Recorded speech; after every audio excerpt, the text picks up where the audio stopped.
एक बार देवासुर संग्राम हुआ। उसमें भगवान की कृपा से देवताओं को विजय मिली। परमेश्वर तथा शास्त्र की मर्यादा भंग करने वाले असुर हार गए।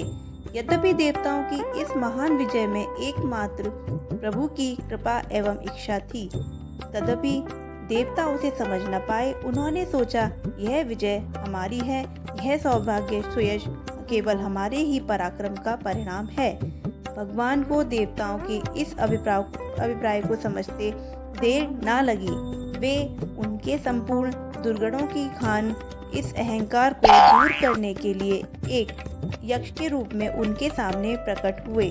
देवता उनके इस अद्भुत रूप को समझ न सके और बड़े विस्मय में पड़ गए। उन्होंने अग्निदेव को उनका पता लगाने के लिए भेजा। अग्नि के वहां पहुंचने पर यक्ष रूप भगवान ने उनसे प्रश्न किया कि आप कौन हैं? अग्नि ने कहा, तुम मुझे नहीं जानते, मैं इस विश्व में अग्नि नाम से प्रसिद्ध देव हूँ। यक्ष रूप भगवान ने पूछा, ऐसे प्रसिद्ध तथा गुण संपन्न आप में क्या शक्ति है? इस पर अग्निदेव बोले, मैं इस चराचर जगत को जलाकर भस्म कर सकता हूँ। इस पर भगवान ने उनके सामने एक तृण रख दिया और कहा, कृपा करके इसको जलाइए। अग्नि ने बड़ी चेष्टा की, क्रोध से स्वयं पैर से चोटी तक प्रज्वलित हो उठे, पर वे इस तिनके को न जला सके। अंत में वे निराश होकर लज्जित होकर लौट आए।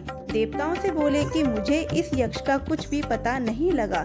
तदंतर सबकी सम्मति से वायुदेव उस यक्ष के सामने गए और भगवान ने उनसे भी वैसे ही पूछा कि आप कौन हैं तथा आप में क्या शक्ति है। उन्होंने कहा कि इस सारे विश्व में वायु नाम से प्रसिद्ध मैं देव हूँ और मैं पृथ्वी के सारे पदार्थों को उड़ा सकता हूँ।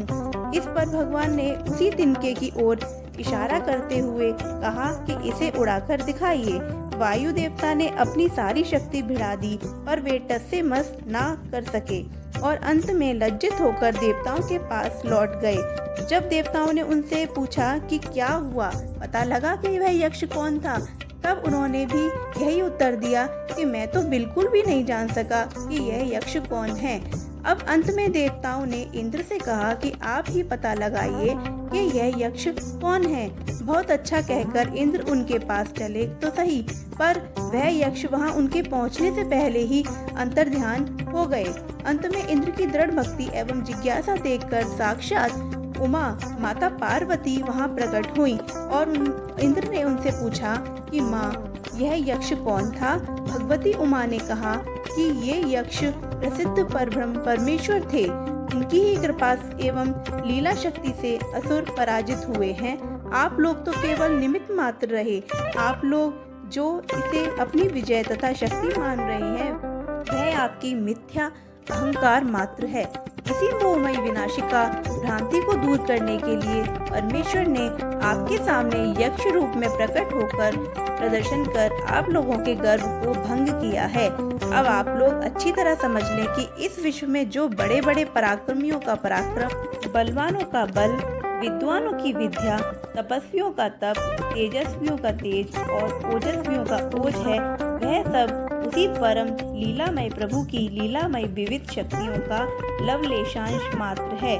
और इस विश्व के संपूर्ण हलचलों के केंद्र एकमात्र वे ही सच्चिदानंद परब्रह्म परमेश्वर हैं। प्राणी का अपनी शक्ति का अहंकार मिथ्या मात्र है। उमा के वचनों से इंद्र की आंखें खुल गईं। उन्हें अपनी भूल पर बड़ी लज्जा आई। लौटकर उन्होंने सभी देवताओं को संपूर्ण रहस्य बतलाकर सुखी किया।